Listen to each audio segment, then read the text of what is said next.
মার্কেটে এখন প্রচুর কমলা লেবু, কাজেই কমলা লেবুর পিঠে না খেলে হয়। তা আজকে বানাচ্ছি খুব মজাদার কমলা লেবুর রসবড়ি পিঠে।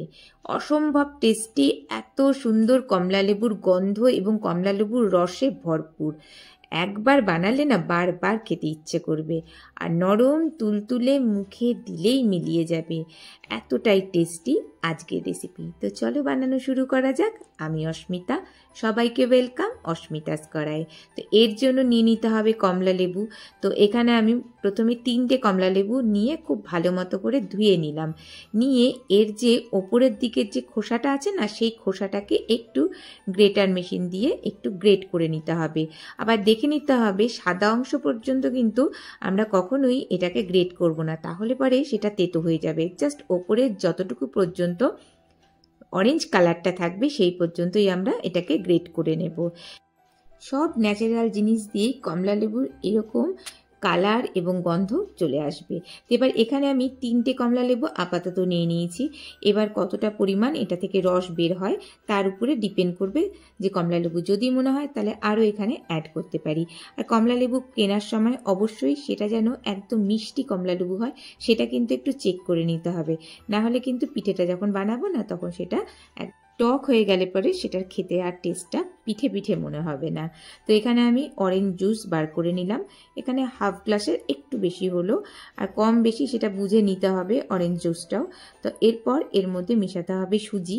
তো আমি এখানে মোটামুটি 2 কাপের মতো সুজি নিয়ে নিয়েছি। এরকম কোনো একটা মেজারমেন্ট কাপ বা বাটি নিয়ে নেব, সেটা হিসাব করে আমরা সুজিটাকে নিয়ে নিতে হবে। সুজিটা আমি যেটা নিয়েছি সেটা কিন্তু মোটা সুজি, সেটা যদি একদম মিহি সুজি হয় তাহলে কিন্তু অনেক বেশি ভালো হবে। তো এখানে এর সাথে নিয়ে নিলাম ময়দা হাফ কাপের মতো, এটা বাইন্ডিংয়ের জন্য নিয়েছি। আর স্বাদটাকে আরও বেশি একটু বাড়িয়ে তোলার জন্য নিয়ে নিলাম 2 চামচ মিল্ক পাউডার বা গুঁড়ো দুধ। আর নিয়ে নিতে হবে চিনি। এখানে যে অরেঞ্জগুলো বা কমলা লেবুগুলো ব্যবহার করেছি না সেটা অনেকটাই মিষ্টি, সেই জন্য আমি 1 চামচের মতনই চিনি দিলাম। সেটা স্বাদ অনুসারে চিনিটা নিয়ে নিতে হবে।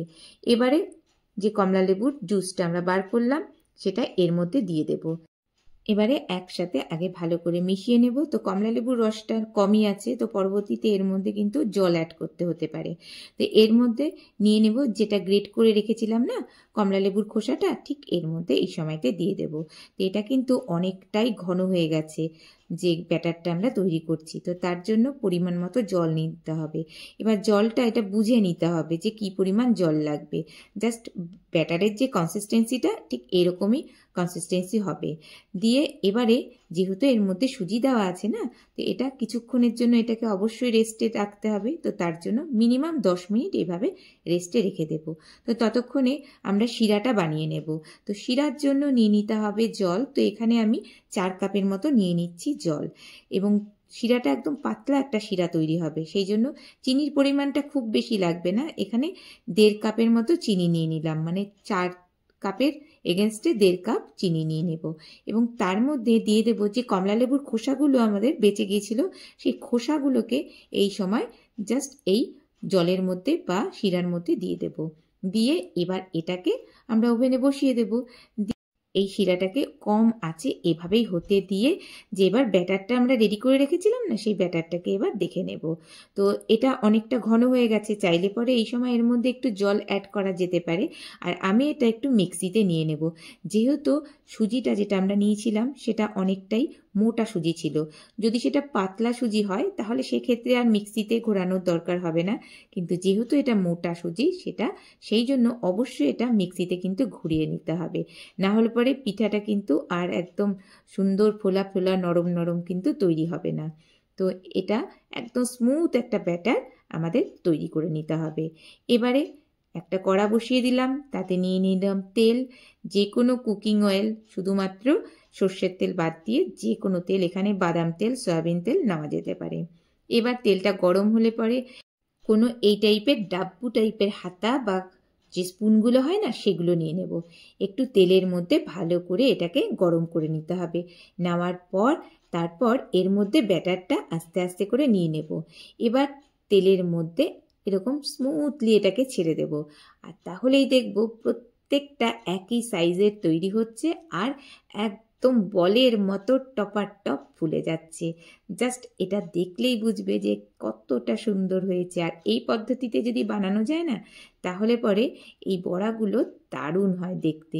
তো দেখো কত সুন্দর আমাদের বড়াগুলো একদম রেডি। তো এইভাবে সবগুলোই টপাটপ ভেজে নেব। আর এগুলো সব থেকে বড় কথা, এমনি এমনি খেতেও কিন্তু ভালো লাগে। তো সেক্ষেত্রে হয়তো চিনির পরিমাণটা আরও একটু বাড়িয়ে নিলে বেশি ভালো হয়। তো একটা তুলে দেখাচ্ছি, দেখো কত সুন্দর এটা তৈরি হয়ে গেছে। আর ভেতরটা কেমন হয়েছে সেটাও একবার দেখে নিচ্ছি।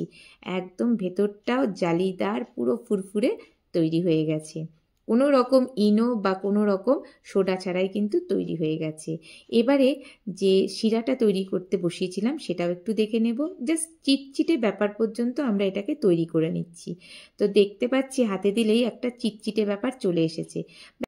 একতার দুতারের কোনো ব্যাপার নেই, জাস্ট এটা হয়ে গেলেই এটাকে এই অবস্থাতে, অর্থাৎ গরম গরম অবস্থাতেই এটাকে নামিয়ে নেব। এবারে যে বড়াগুলো তৈরি করে রেখেছিলাম সেই বড়াগুলো আপাতত হালকা ঠান্ডা হয়েছে, একদম ঠান্ডা হয়নি, হালকা ঠান্ডা অবস্থায় আমরা এরকমভাবে কোনো ডিপ বাটির মধ্যে আগে সাজিয়ে নেব।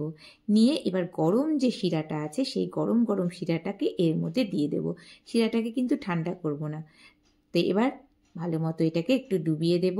আর গরম গরম শিরা যখন হালকা ঠান্ডা এরকম বড়ার মধ্যে দেব না, তখনই কিন্তু বড়াটা খুব তাড়াতাড়ি শোক করে নেবে শিরাটাকে। এবার এই অবস্থাতে মোটামুটি 7 থেকে 8 ঘন্টা আমি ভিজিয়ে রেখেছিলাম। এবার ভেজানোর পর একবার দেখে নিচ্ছি। তো দেখো কত সুন্দর একদম কমলা লেবুর রসভরি পিঠা রেডি। আর দেখতে যেমন সুন্দর হয়েছে, আমি অনেস্টলি বলছি খেতে কিন্তু দুর্দান্ত হয়। যেমন কমলা লেবুর সুন্দর একটা গন্ধ পাওয়া যায়, মানে অরেঞ্জ যে গন্ধটা হয় সেটা যেমন পাওয়া যায়, আর তেমন সুন্দর যে অরেঞ্জের একটা যে টেস্ট আছে এটাও কিন্তু এর মধ্যে চলে আসে। দুর্দান্ত হয় এই রেসিপিটা। আর আমি এর মধ্যে ওপর দিয়ে আরও একটু টেস্ট বাড়ানোর জন্য যে শিরাটা তৈরি করেছিলাম সেরাটা ওপর দিয়ে ছড়িয়ে দিচ্ছি। আর যখনই আমরা এটা সার্ভ করব না, তখন অবশ্যই শিরাটাকে এরকমভাবে দিয়ে দেব। আর একটু দেখতে ভালো লাগার জন্য ওপর দিয়ে একটু বাদাম কুচি একদম এর মধ্যে ছড়িয়ে দিলাম। তো দেখো কত সুন্দর, কত টেস্টি একটা রসভরি পিঠা তৈরি হয়ে গেছে। এই শীতে অবশ্যই একবার এই রসভরি পিঠে বানিয়ে খেয়ে দেখো। খুব সাধারণ জিনিস দিয়েই তৈরি হয়ে যায়।